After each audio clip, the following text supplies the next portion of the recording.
এই হাসান হোসেন অসুস্থ হলে বিশ্বনবী তাবিজ পড়াইছে? বিশ্বনবী একটা স্পেশাল দোয়া পড়তেন, যাদের রেকর্ড চলতেছে রেকর্ড করে নেন। হাসান হোসেনকে এই দোয়াটা পড়ে ফু দিতেন, আউযু বিকালিমাতিল্লাহি তাম্মা মিন কুল্লি শাইতানিন ওয়া হাম্মা ওয়া মিন কুল্লি আইনিন লাম্মা।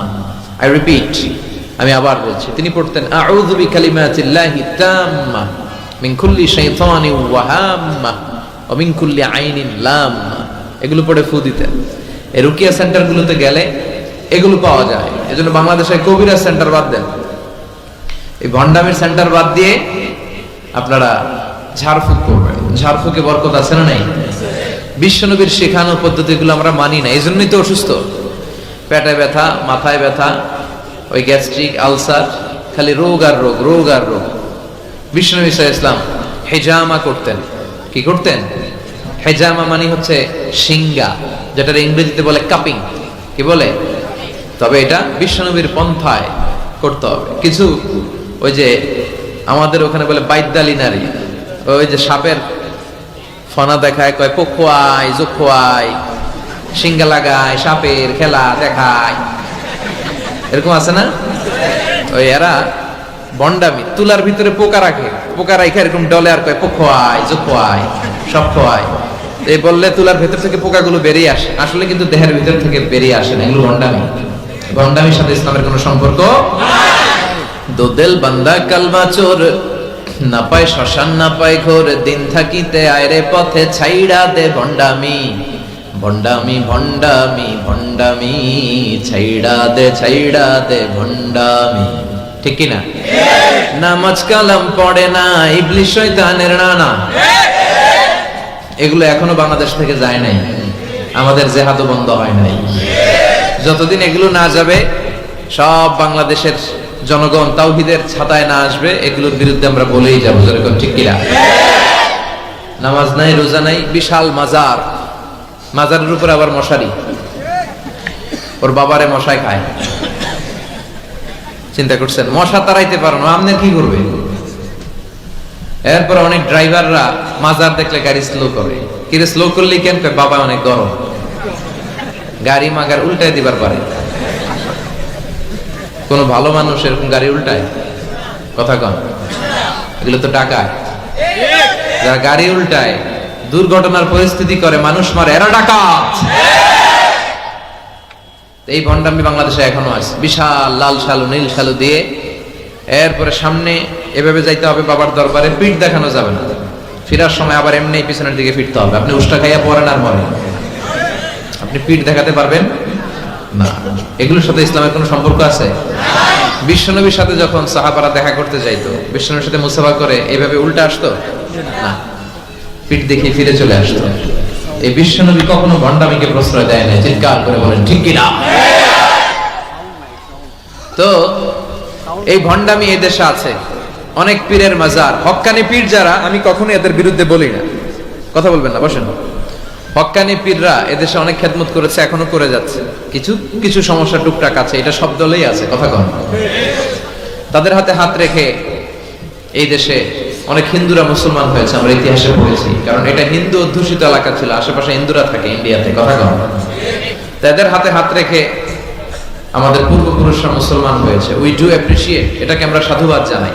কিন্তু আবার উল্টাপাল্টা থাকলে ওইটার বিরুদ্ধে আমরা বলবো। কথা কন। কিন্তু এই দরবার, পীরের নামে অনেক ভণ্ড দরবার ব্যাঙের ছাতার মতো বাংলাদেশে গড়ে উঠেছে। এদের শরীয়ত লাগে না, আহকাম লাগে না, এদের ইবাদত লাগে না। এরা এদের কার্যক্রমের নাম দিছে মারেফত। কি নাম দিছে? মারেফার মতো এত সুন্দর জিনিসকে নাম দিছে মারেফত। আসলে মারেফত না, ওগো দরকার মায়ের পথ।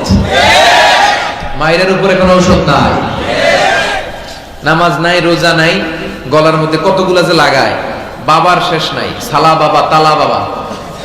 সালা বাবার গায়ে খালি সালা, তালা বাবার গায়ে খালি তালা, আর ল্যাংটা বাবার গায়ে কিছু নেই। তারপরে সবাই কয় এই বাবার ভিতরে কিছু আছে। যা আছে সবই তো দেখা যায়। আল্লাহ অশ্লীলতা থেকে তুমি আমাদেরকে বাঁচাও। আমরা আমাদের ঈমান, আকীদা, ধর্ম, বিশ্বাসকে যেন তাওহীদের উপর ভিত্তি করে সংরক্ষণ করতে পারি। আল্লাহ তুমি তৌফিক দাও। এমন অনেক ভণ্ড পীর আছে গোসল করে না, সারা বছরে গোসল করে একবার, আর এই গোসলের পানি মুরিদরা খাইয়া শেষ। নামাজ কালাম পড়ে না, ইবলিস শয়তানের নানা। আছে না নাই? ধর্মের একখান খুঁটি ধইরা কয়দিন করবা হয়রানি, ভণ্ডামি ভণ্ডামি ভণ্ডামি, ছাইড়া দে ভণ্ডামি, ছাইড়া দে। এখনো সময় আছে, তখন ঠিক কিনা? তো এই সমস্ত তাবিজ, মাজারে যে সেজদা, বাবা গরম, বাবার গায়ে মশারি, লাল শালু, এগুলো থেকে আমাদের বেরিয়ে আসতে হবে। আমরা রুকিয়া করব, রুকিয়া করে ফু দিব, রুকিয়া সেন্টার বানাবেন, হিজামা সেন্টার বানাবেন। বিশ্বনবী হিজামা সেন্টার বানিয়েছেন। এই যে বিশ্বকাপ ফুটবলের তারকা যারা, এরাও অনেকে সিঙ্গা লাগায়। এখন এটা এস্টাবলিশড মেডিকেলি, ল্যাবরেটরিক্যালি, ল্যাবরেটরি আছে না, এই ল্যাবরেটরিক্যালি প্রুভড এটা, যে এই হিজামা সিঙ্গা এটা স্বাস্থ্যকর। দেহে অনেক পেইন হয়, পিঠে পেইন, ব্যাক পেইন, মাইগ্রেনের পেইন, এরকম ছোট্ট ছোট্ট কাপিং আছে। এই কাপিং গুলো লাগিয়ে দিলে ভিতরে যে লাল পচা দূষিত রক্ত, এটা বেরিয়ে যাবে। এরপরে একেবারে তরতাজা ফকফকা। সুবহানাল্লাহ। বাইরে হেজামা সেন্টার আছে, অনেক দেশে হেজামা সেন্টার আছে। তো হেজামা সেন্টার আপনারা করবেন, রুকিয়া করবেন, আর কোরআন পড়ে ফু দিবেন। সুস্থ করে দিবে কে? বিশ্বাস হয়? সূরা ফাতিহা পড়ে আপনি ফু দিবেন, দেখবেন স্বাস্থ্যটা ভালো হয়ে গেছে।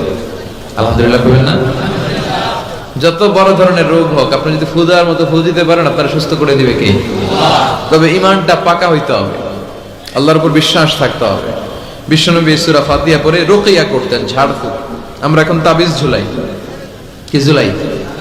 বিশ্বনবী বলেন, যে তাবিজ ঝুলায় সে শিরক করলো।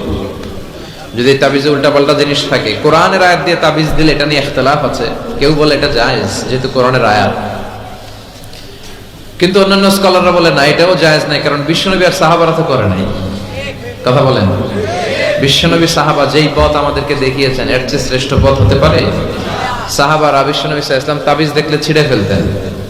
আপনি সৌদি আরবে, কাতার, কুয়েতে গেলে দেখবেন যে সৌদি আরবে উমরা করতে ঢুকলে এরকম তাবিজ আতায়, যে তাবিজ টাবিজ পাওয়া যায় কিনা, পাইলে সব ছিঁড়ে ফেলবে। এজন্য তাবিজ পড়া যাবে। রুকিয়া করবেন। বাচ্চা অসুস্থ, সূরা ফাতিহা পড়ে ফু দেন, সূরা ইখলাস, সূরা ফালাক, সূরা নাস, এই তিন কুল পড়ে হাতে ফু দেন। মাথা থেকে শুরু করে হাত মাসে করতে করতে পা পর্যন্ত এভাবে মাসে করেন। আপনাকে সুস্থ রাখবে কে? ব্ল্যাক ম্যাজিক থেকে হেফাজত করবে কে?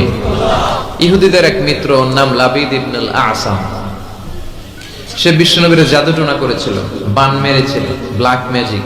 ওই জাদুটোনার প্রভাবে বিশ্বনবী সাল্লাল্লাহু আলাইহি ওয়াসাল্লাম অসুস্থ হয়েছিলেন। কোন বর্ণনায় 4 মাস, কোন বর্ণনায় 6 মাস। আমার নবীর এক হাতে জান্নাতি 40 জনের শক্তি ছিল। এত শক্তি থাকা সত্ত্বেও এই 4 মাসে তিনি স্ত্রীদের সাথে ফিজিক্যাল ইন্টারকোর্স করতে পারতেন না, ফিজিক্যাল ইন্টিমেসিতে যেতে পারতেন না, মাথা ঘোরাতো। এমন ব্ল্যাক ম্যাজিক করেছে, এমন জাদুটোনা করেছে বিশ্বনবীকে। এই 4 মাস 6 মাস অসুস্থ থাকার পরেও বিশ্বনবীকে তাবিজ লাগিয়েছেন? কথা কম। বিশ্বনবী সূরা ফালাক আর সূরা নাস পড়ে নিজের গায়ে ফু দিয়েছেন, সুস্থ করে দিল কে? আল্লাহ। এজন্য এই সূরার নাম সূরাতুর রুকিয়া, সূরাতুশ শিফা। কোরআনের ভিতরে শিফা আছে না নাই? ওয়া নুনাজ্জিলু মিনাল কুরআনি মা হুয়া শিফাউন ওয়া রাহমাতুল লিল মুমিনিন ওয়া লা ইয়াজিদুয যালিমিনা ইল্লা খাসারা। আল্লাহ বললেন, এই কোরআনের ভিতরে আমি শিফা দিলাম। এই কোরআন পরে অসুস্থ ব্যক্তির গায়ে যদি ফু দাও, সুস্থ করে দিবে কে? বিশ্বনবীর সাহাবারা আবু সাঈদ আল খুদরি রাদিয়াল্লাহু তাআলা আনহুর নেতৃত্বে এক সফরে বেরোলেন।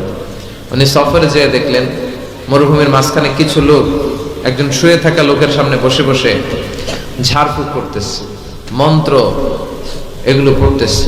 সাহাবী বললেন, কি হয়েছে? বলল, আমাদের নেতাকে সাপে কামড় দিয়েছে, কোন বর্ণনায় বিচ্ছু কামড় দিয়েছে, বিষাক্ত, পয়জনাস, ভেনোমাস। আমাদের গোত্রের নেতা এই বিষে আসক্ত হয়ে, বিষাক্ত হয়ে মারা যাবে। সাহাবারা দেখলেন সবাই বসে উল্টা পাল্টা মন্ত্র পড়তেছে, সুমন্ত্র সুকালিকুত্তার গুণ। প্রায় দেখবেন যে মন্ত্রতন্ত্র যে বানায় ফালতু কথাবার্তা শব্দ দিয়ে, এগুলো দিয়ে কেউ সুস্থ হয়? এই তাবিজ ঝুলায় রাখলে সুস্থ হয়? অনেক বাচ্চার হাতে 3টা, ডান হাতে, বাঁ হাতে 4টা, গলায় 5টা, কোমরে 6টা। এগুলোর ওজনে পোলা রাখতে পারে না।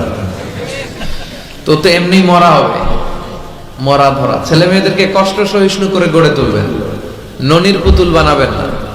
ছেলে মেয়েদেরকে বিশ্বনবী বলেছেন, সাঁতার শিখাও, আল্লিমু সিবিয়ানাকুম সিবাহা। কি শিখাও? সাঁতার। অনেকেই সাঁতার জানেন, ছেলেদেরকে জমিনে কিভাবে হাঁটতে হয় আব্বু আব্বু হাঁটো বলে আপনি হাঁটা শিখান, তো পানিতে বললে কি করবেন? হ্যাঁ, ওইটাও শিখাবে। আর রিমায়া কিভাবে তীর মারতে হয় এটা শিখাও। আমরা যে যোদ্ধা আমরা ভুললেই গেছি, খাইতে খাইতে ঘুমাইতে ঘুমাইতে ফার্মের মুরগি। কথা কন, ফিজিক্যাল ফিটনেস নাই। বিশ্বনবী ফিট ছিলেন, অলওয়েজ কিপ ফিট। বিশ্বনবী পরিশ্রম করতেন, ঘাম ঝরা পরিশ্রম। যাদের কাজগুলো পরিশ্রম কেন্দ্রিক না তারা এক্সারসাইজ করবে। বিশ্বনবী প্রতি শনিবার মসজিদে নববী থেকে সকালে হেঁটে হেঁটে 5 কিলোমিটার দূরে একটা মসজিদ আছে, মসজিদ দুল কিবলাতাইন না মসজিদে কুবা। এই মসজিদে কুবায় 5 কিলোমিটার তিনি হেঁটে হেঁটে যেতেন, যে 2 রাকাত সালাত পড়ে আবার 5 কিলোমিটার হেঁটে হেঁটে আসতেন। কি পাওয়ারফুল ছিলেন। সাহাবারা বলেন বিশ্বনবী যখন ঘোড়া হাঁকাতেন, ঘোড়া চিনেন আপনারা, কি বলেন? গুড়া। এই গুড়া যখন হাঁকাতেন বিশ্বনবী, সাহাবারা বলতেন বিশ্বনবী ঘোড়া হাঁকালে এত জোরে ওনার ঘোড়া ছুটতো, কয়েক সেকেন্ডের ব্যবধানে আমরা সামনে শুধু ধুলাবালি দেখতাম। বিশ্বনবীরও দেখা যায় না, ঘোড়াও দেখা যায় না। সুবহানাল্লাহ। বাড়িতে যায় বলেন, চিল্লায় পড়েন আল্লাহু আকবার। কি শক্তিশালী নবী!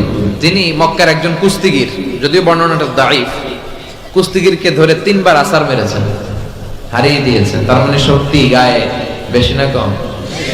সুবহানাল্লাহ পড়বেন না? তো এই সুমন্তর সু কালিকুত্তার গু, এগুলো দিয়ে কেউ সুস্থ হতে পারে? সুস্থ হতে হলে কার নাম লাগে?